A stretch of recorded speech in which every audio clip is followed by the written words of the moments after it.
ပြည်ထောင်စုသမ္မတမြန်မာနိုင်ငံတော်သမ္မတရုံးသည်အမိန့်အမှတ်62/2026အား1388ခုနှစ်ဒုတိယဝါဆိုလပြည့်ကျော်15ရက်2026ခုနှစ်ဩဂုတ်လ13ရက်ဒီနေ့ရက်စွဲဖြင့်ထုတ်ပြန်ပါတယ်။အဲ့ဒီအမိန့်အပြည့်အစုံပါ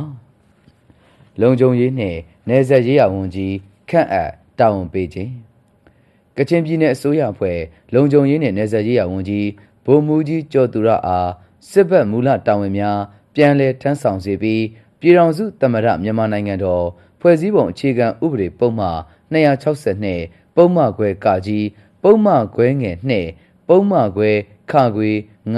စလုံးပုံမှန်264ပုံမှန်ခွဲကငယ်ပြည်ထောင်စုအစိုးရအဖွဲ့ဥပဒေပုံမှန်19ပုံမှန်ခွဲကငယ်ပုံမှန်82ပုံမှန်ခွဲကငယ်နဲ့တိုင်းဒေသကြီးသို့မဟုတ်ပြည်내အစိုးရအဖွဲ့ဥပဒေပုံမှန်8ပုံမှန်ခွဲကကြီးပုံမှန်ခွဲငယ်2ပုံမှန်ခွဲခခွေစလုံးစလေပုံမှန်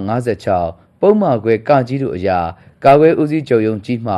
ဗိုလ်မှူးကြီးစိုးရန်အောင်အားကချင်ပြည်နယ်အစိုးရအဖွဲ့လုံခြုံရေးနှင့်နယ်စပ်ရေးရာဝန်ကြီးအဖြစ်ခန့်အပ်တာဝန်ပေးလိုက်သည်ပုံမင်းအောင်လှိုင်နိုင်ငံတော်သမ္မတပြည်ထောင်စုသမ္မတမြန်မာနိုင်ငံတော်ဟူ၍ဖော်ပြပါရှိပါရခင်ဗျာ